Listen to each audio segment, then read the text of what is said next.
Hi everyone, welcome back to Simply Thinking. Today I thought we would talk about GCSEs, A levels, university degrees. Is it all worth it? And why did I choose this topic? Well, I was listening to this YouTube video of this lady basically saying that she was so happy to get this university degree, but then she can't find a job. Right? She's got 2 degrees and she can't find a job. And I was like, okay, is this just my AI feeding me, statistically speaking, what I like to listen and read? Or is it really like, what's it called? Um, like how society is going at the moment? And then I was like, well, maybe there are people out there thinking, doing their GCSEs, A levels, or university degrees and thinking the same. So I thought I'd share my personal experience, and then you can take it or leave it or tell me to go away. That's not the case. Only the commentary and time will tell. So, well, having done my GCSEs in the UK, A levels in the UK, and I think that's only such a thing in the UK, anyways, and going to university, I realized that university is not for everybody. And it's not that I'm speaking from the right or from the left political view, but it really isn't. And it's not a measure of success either, because it used to be in your grandparents' time or your parents' time, where you don't question it. It's like the American dream or the British dream. You want to go to university, get a job, get a house, have a family, and go on holidays. That's all life is, really, and nobody ever questioned it. But obviously, things have changed since then. University and higher level education became a business, right? So it's not too much about learning. It's really about, how can we grow as a university, build more facilities, get more students in the door. And you're just, you have the entry exams to make sure standards are pretty high. But if you don't, and you're super wealthy, you can still go to university if you make a donation to the university. I've never seen it myself, but I've heard of cases. So it's really a business, right? You're seen as a number. How many heads do we have in this course, and how much money are we making? So, which means that universities are cash rich, um, and they have lots of money to invest in education. That not necessarily means that you're there to learn, because sometimes you might be doing a degree that society doesn't see value in it, and you might be doing it because you enjoy it, but at the end of it, there might be, I don't know, 100 universities in the UK, 200 kids per class. So let's say there's 20,000 kids graduating in your degree a year in the UK, but there's only about 1,000 roles in that field available. So unless you're connected, you have a family member that works in the industry, or a friend that your CV is more likely to go through the door, then you'll be competing with lots of people with the same similar backgrounds, probably similar grades, and so it's really luck at this point. So, but the universities don't necessarily care what you study as long as you pay. And I usually tell my brother about this. It's like going to the military, where in countries where it's compulsory, you just sign up, but you don't know the consequences, right? Why am I comparing this to the military? um, as when I was young, I used to think that it's the UK government that was giving financing for you to go to university, right? But it's not. It's a private company called Student Finance. They will give you the loan, and the UK government will back the loan, which means that if you're not ever able to pay the loan back, the UK government, through tax collections, will be able to pay the company for the loans that they gave the students, or gave yourself. And I didn't know that. I thought it was the UK government paying the university, giving the bursaries and all that good stuff, but it's not. On top of that, in the first year, the moment you get the money, which is not you, it goes directly to the university, you start paying interest on that. I think it varies, but I think it was, last time I checked, it was 9%.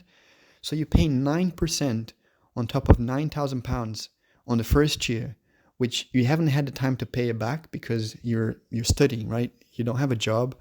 And if you're doing a bachelor's degree 3 years, or a master's degree 4 years, you'll be paying interest for 3-4 years on a debt that you're not able to pay it back before the interest is able to build up, right? And then when you graduate, after a certain threshold, I think it's 25K, you start paying back your debt, your loan. But you only pay back, I think, 9% of your salary. So the 9% doesn't even cover the interest. This is my personal experience. I remember my interest a month was about £260, and I was paying back through the automated system, HMRC, about £20 back. So I was like, well, but I'm not even covering my interest, let alone the finance that I took from the company.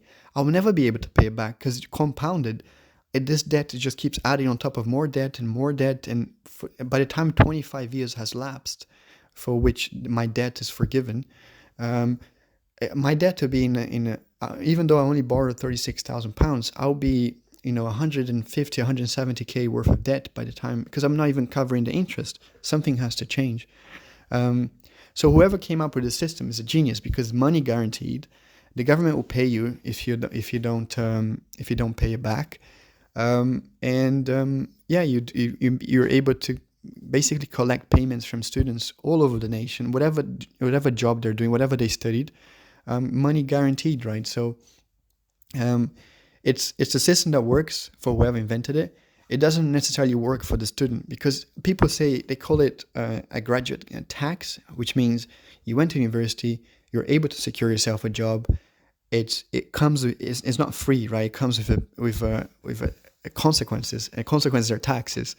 And as a young person, you don't understand the concept of taxes until you start getting proper money and working. And you're like, why am I paying so much taxes? And you feel like an old person.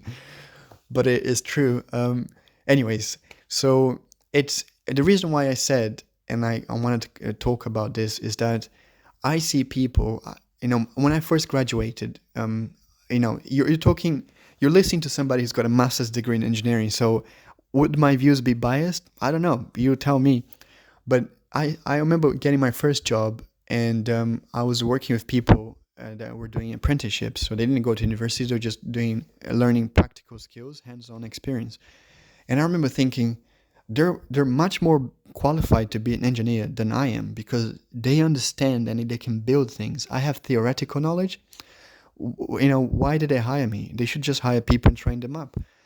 But they were hiring me for being able, this is how I think, they might say no, but to be able to think differently. So having gone through the system of GCSEs, A-levels, and universities, I realized myself, looking back when I was 15, 16, 17, that my way of thinking has changed.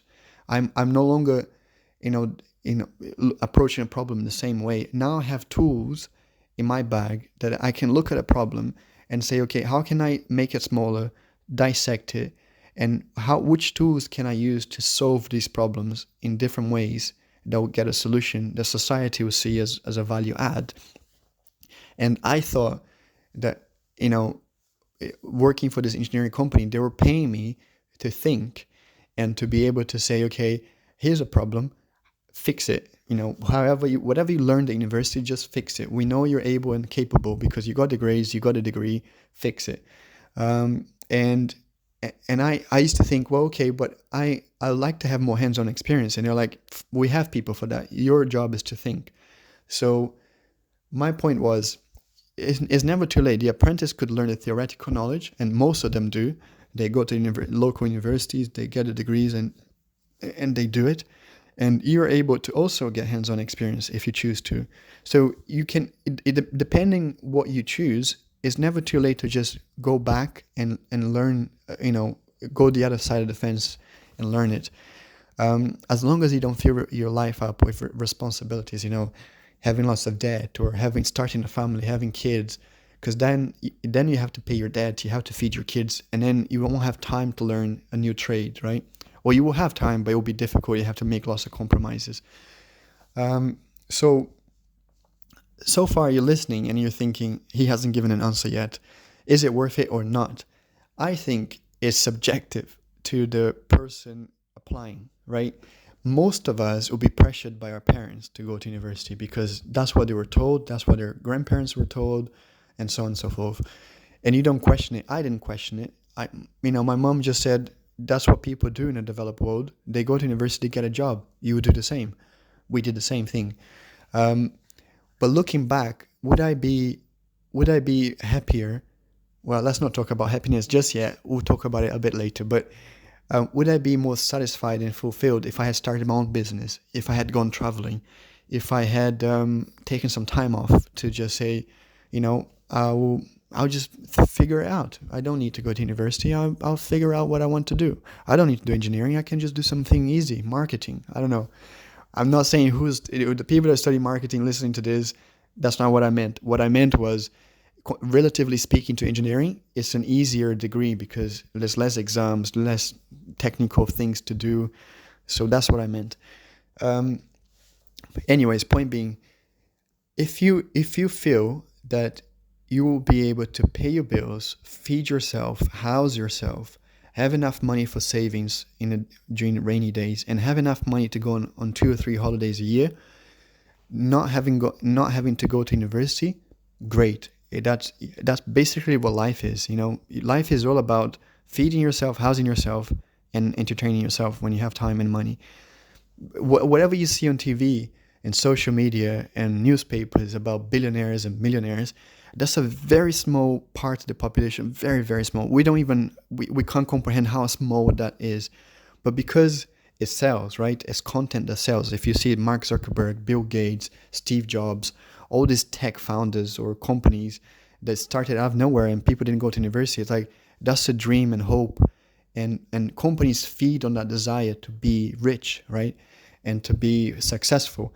But it only represents a very small percent of the population. If there's only 100 people, I think there will be like 0.1 of a person that will be a billionaire, Um, so, but because that sells, it blows out of proportion, and we all consume that content. I consume that content myself, like, oh, that person became a millionaire, that person is a business owner, that person is able to control their time. But it's doable, but it takes time. It's not overnight. It's like I had a manager in my first job, and he said something that stuck with me, is that, I was trying to learn to program and be proficient at it, and I was struggling. And I remember him sitting down with me and solving the problem for me. And I was like, but what's the point of me being here? You can solve the problem. And he's like, I'm helping you, because learning how to program is like learning a language. You don't learn it overnight, right? You practice for years, and then you're able to speak that language.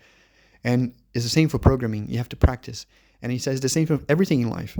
You don't go to university as an engineer. You practice, and you come out of it as an engineer. You don't become a doctor by just watching videos, right? You go practice, and you become a doctor. Everything in life, if you practice, you become proficient. And then I was like, that's true. It's really true. And in life, if you practice, if you try something really hard, as you probably hear this in so many motivational videos, you'll be successful because you learn the trade and you master it, and you'll be able to do it very well. And if you do very well in a field where people perceive value in it and they're willing to pay for it, then you do very well. So in life, you just have to be able to solve problems. That's all it is. If someone wants to build a house but they can't do it themselves, that's a problem. If you can do it, you fix it, they pay you, you're able to fix that problem. If you're able to fix a leak, if you're able to fix, lighting, if you're able to fix a mathematical equation, a chemistry equation, some people might be willing to pay you to find a solution. That's all it is. You just, once you've learned that you're able, you get paid by solving problems, independent of what it is, whatever field it is, then you'll be happy. And you understand that it doesn't matter what you are, which position you have in the company. If you're a director, managing director, you're CEO, if you're solving problems, you're getting paid.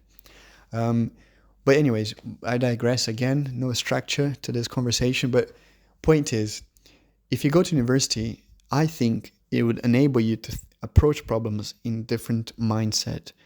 But that's not to say if you don't go to university, you won't be able to do that. You will still be able to do that if you practice and be proficient.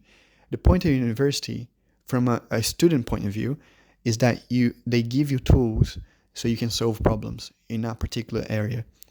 From a university point of view, it's more about making money and giving you those tools So you can go in the workplace and find a job and say, I went to this university, I found a job. So then in the future, when people are looking at it, they say, okay, so-and-so went to this university, it must be good. They were able to solve lots of problems. They were able to make themselves rich. I'll go to this university as well. But remember, you have to choose courses where you're solving problems, and there are enough problems in the society and the world that they're looking for lots of solutions. But if you go and you study something where there's not enough problems, and what I mean is that, for example, just a high level example, and it's not true, and I'm just generalizing here, but if you go to university and you study, and we need people like that, we need it. I'm not saying that we don't need it, we do need, but if you study art and you go outside, we graduate, and you go try to solve a problem, there will be other students that had graduated and they're already solving that problem, because there are not enough problems for you to solve, right? And for the problems that are out there already, there's already enough people that studied art that are solving those problems. They're painting, they're trying to find ways to convey information, knowledge, ideas, creativity in that field already. But if you go in a field, let's say, for example, well, I studied engineering, there will be lots of problems every day that you can fix, right? Lots. And even if you graduate and 20,000 students graduate with you, there will be enough problems for everybody to solve. That's what I'm saying. You have to be able to, once you apply for university or you choose in your A-levels, would there be enough problems in society for what I'm trying to study, so I can solve it along with everybody else that's studying in this course, right? You just always think that there will always be, because you're no longer competing with your classroom, you're no longer competing with your neighborhood, you're competing nationally and internationally. There will be people studying in the US, in Brazil, in China, Australia, in Morocco, that will be studying the same topics that you're studying, and they'll be applying for the same jobs in the UK that you're applying to, or in the US, whatever you are, they'll be applying for those jobs. So you're no longer competing locally, you're competing globally. So you have to think, would there be enough problems for everybody studying this to be able to solve whatever I live? So it's really that simple. It's not rocket science. It's if you have a passion, follow it. If it requires a university degree, get it. If it doesn't require a university degree, don't get it. It's just debt that you will have to pay it back. And there's no guarantees, right? If you don't go to university, there's no guarantee that you get a job. There's no guarantee that you'll be able to make ends meet. But if you go to university, it's the same case. There's no guarantee you get a job. The whole point I started this audio was me watching a video of this lady getting 2 degrees and not being able to get a job. And I was like, but how is that possible? We've always been told if you go to university, you get a job. But then it's the case of, did you study something where there's lots of problem in the world and you're able to fix it? So that's it. And now I promised I was going to talk about happiness. And so let's talk about it. Let's say you got a job, you graduated, or you didn't, but you got a job, you have a house, and you get paid reasonably well. So I think the median in the UK is about 30K or 25K. In the US is about $35,000. Let's say you have that life. Would you be happy? That's the question you have to ask yourself, right? Because as long as your basics and the fundamentals are covered, and what I mean by that, as long as you're able to feed yourself, house yourself, you have enough money for entertainment, and you have enough money to go on 1 or 2 holidays a year, would you be more happy by getting more money, or would you be just as happy, or would you be less happy? I say this because I went through that process, and I say this because I saw my mom as a single mom taking care of 2 kids. Because sometimes she would struggle to put food on the table, you could see that she was worried and stressed. But after a while, where she was able to put food on the table, and she had a little bit left to entertain herself, go on holidays, the more money she gets, her happiness doesn't get impacted. She's just as happy. If she was a millionaire, she would just be just as happy. If she was a billionaire, just as happy. So it gets to a point where when your basics, personal basics, so it's subject to you, whatever you think is basic, having a designer bag, having the latest technology is what you think is basic. Once that's covered, getting more money won't make you happy. So if you're unhappy inside, for whatever reason, you feel rejected, or you feel like, nobody loves you, or you lost a friend or a family member, and it's really affecting you, getting more money won't change the way you're feeling inside. As cheesy as it sounds, change comes within, right? So you need to get yourself out of that hole and think, okay, what do I need to do to make myself feel happy? So is it getting, having closure about any loss that I may have had, or is it, I don't know, getting that technology that I wanted to get, or is it going on a holiday? Is it talking to my family, making amends with people that I've messed up? Whatever it is, you have to fix that in order for you to be happy. So there's no amount of money that you will get paid that will change that feeling if you don't change it yourself, right? So assuming that you have to go to university, so you have to get a job, and you have to get that house, and you have to start that family, and it always has got a time constraint, is not necessarily leading to any happiness. Because I'm speaking from experience, having had gone through that experience myself, I don't see myself more happy or less happy. I'm just neutral. Um, I just feel like if I got paid more money, my happiness wouldn't change because my basics are covered. If I got paid less, if my basics weren't covered, then yes, I would be less happy because I'll be stressed. But if I get paid the same for the rest of my life until I retire, my happiness won't change. I'm still a happy, person. I speak to my family, which is important. I speak to my brother. I speak to my partner. I speak to my friends. Very few, but I do speak to them. And that's it. I get my therapy from talking to my family and friends. And I'm a happy person. I'm all around. Like, I'm not, fully fixed. There's lots of issues that I need to fix myself. But I feel like, step by step, small increments. It's like I said in the past, in a previous audio, is that you can make small increments in your life, and you might not think that's making a difference, but it really is. It might be learning a language. You think, oh, I'm too old. I work with people that learn how to play piano at the age of 40, learn how to speak Chinese at the age of 50. It is all about making the time and not filling up your life with responsibilities. Like I said, don't have lots of debt. Don't start a family if you feel like you want to learn a different trade, a different skill set, because you'll be short for time, right? You have to feed your family. You have to make time for your family, or you have to work to pay that debt. So you won't have the time to learn that different skill to be useful to society. And I know I keep banging on about how can you be useful, how can you solve problems, but it's not having this mentality of, you have to work and you have to be capitalist. It's more about whatever it may be, helping kids to speak, learning, helping people that be in accidents to rehabilitate themselves. That's a problem that's worth fixing, and that's a problem that will pay. And at the end of it, you just need enough money to pay for the basics. That's all it is. That's all I'm saying. Just make yourself useful so you can cover the basics that's subject to you, or whatever you think is basics. So anyways, that's all it is. That's all I want to talk about. Is it worth it? It definitely was worth it for me. The alternative for me was to go back to my country, work in a supermarket, work delivering food or whatever it may be.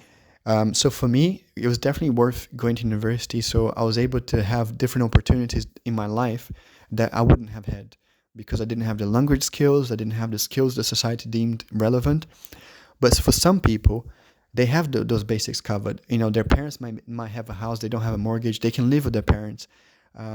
They don't have to go to university. They have some money left so that they can go to a holiday, take a backpacking year, discover the world. So they have more choices, and they don't necessarily have to go to university to create those choices. They already have them. But I'd say the same way that I said for the millionaires and billionaires, I think that's a very small percentage of the population that have those choices even without going to university. Most people would have to go to university just to have those opportunities, because it's not up to them. It's up to the society and the construct of society that we built. So if you go to apply to any jobs, they would require you to have a 2-1 in any university degree, at least. And you might say, but that's not fair. I'm a smart person. I don't need to go. I can do this job. In fact, even when I was working as an engineer, I used to think, why did I basically work my ass off to get it first, to get this job? It doesn't need a degree. I'm just sending emails, doing Excel sheet, doing some simulation, which I could just learn by doing it. I can just watch a YouTube video, read a paper, read a book, and learn, and I can do my job. Why did I have to go to? But like I said, they don't pay you to just do your job. They pay you to think, right? They pay you to solve a problem in the most efficient way. And so that's why they recommend you to go to university, so you can think differently to what you would have thought, or the processes and the tools that you would have had without having to go to university. But that's not to say that you can't learn those trades and those skills. You can, even if you don't go. It will just take a bit more time, because the whole point of university is that they can condense all that knowledge in 4 years. You pay for it, and then you leave the university with a skill set in that field, right? And you can always transfer those things, those skills that you learn, to a different field. It's not that difficult. So that's what I'm saying is, you can still learn if you don't go to university, and you can still get the skills. It would just take a bit more time. That's it. So is it worth it? Yes, it was for me. Is it worth it for you? Only you can tell it. And most people will be forced to go to university by their parents. So even if you don't want to, you probably will be forced to go. But that's not a bad thing. You can go for the first year. You only have £9,000 in debt, which you can pay back off quickly. And you have a feeling for what it's like to go to university, what it's like, what courses they study, what people do at the university. So it's still worth just to go for 1 year and see if it's for you or not. If it's not, fine, you've done it. If it is, continue. It's just an extra 2 years to get a bachelor's degree. You graduate, you're off, you're free, you go and do whatever you want to do. So it's a small time commitment for potential lots of universities, no opportunities, and that's it. So I'd recommend, if you're doing your GSCEs, make sure that you get the basics. At least a B or a C. You don't have to go to get the A stars and A's. It's good. I got A's and A stars, not in every subject, but it was definitely worth it. If you're doing your A levels, don't complicate your life. Don't choose too many A levels. I chose 6. Don't do it. Choose 3. Do what you're supposed to do. Do 2 A levels if that's enough. Maybe not. Maybe do 3. But choose like a mix. Do economics, do a math, or choose 1 science or 1 maths. Choose 1 non-science like economics, marketing, whatever, and then choose like a language. That's it. Simple. Keep it simple for yourself. Like I said, you don't have to be a superstar because you'll be competing internationally. You just have to be good enough to solve problems that people will be like, yeah, I'll give you an opportunity to solve problems that I have. If you want to be a superstar, go to Cambridge, Oxford, Imperial College, MIT, whatever. Be a superstar. If you can, be it. But just so you know, if you're a superstar and if you go to these big universities, you'll be in the same situation as everybody else. Yes, going to universities with name, with status and prestige, would have more weighting on your CV, because it's basically a stamp of, you're capable, a stamp of you're good enough. But it does not necessarily mean you can get a job. I know people that went to Cambridge that can't get a job. I know people that went to MIT that can't get a job. It's not a guarantee, right? So it definitely gives you more prestige on your CV. But you still get paid to solve problems. You still be doing, like I said, my first job, I was there with people that went to Cambridge, Oxford, Imperial College. I was there with people that didn't have university degrees, and we were all doing the same job. It didn't matter which university you go to, we were doing the same job, right? So it might be that it was easier for them to get an interview because they had those names on their CV, but at the end of the day, we were doing the same thing, right? So, and on top of that, there's guidelines, like national guidelines. Those are their syllabus that you have to study. So if you go to Cambridge, you'll be studying the same thing that I'm studying. The difference is you might have a different explanation, and it might be easier for you to understand. You might have different tools and facilities that will aid your understanding, so you can get that in your brain a lot easier and faster. but we'll be learning the same thing. So it's not to discredit people that achieve those things. Getting to Cambridge, Oxford it's pretty a good job, and it's a lot of effort. So it's to say good job, well done. But for the rest of us, we don't all have to be like that. We don't all have to go to Cambridge, Oxford. We don't all have to be billionaires. You can have a good life, a really good life, be really happy, and you can get a 2-2, a third, go to a top 50 university in the UK or in the US, get that job somewhere, and you still be happy. At the end of it, you realize that, like I said, sorry for banging on about it all the time, it's all about solving problems and having just enough to cover the basics. After the basics, it doesn't matter how much money you get after that or which university you went to, happiness won't come. It has to come within. You have to be happy with yourself, right? And that's it, ladies and gentlemen. Is it worth it? Yes, it was for me. Is it worth it for you? Only you can tell. Only time will tell, whatever choice you make. So keep going, keep doing it, whatever you're doing, and just focus on yourself, right? Focus on being happy, focus on building relationships, focus on eating healthily and being active. And the rest will fall into place with time. All right? Take care of yourselves. Until next time. Bye.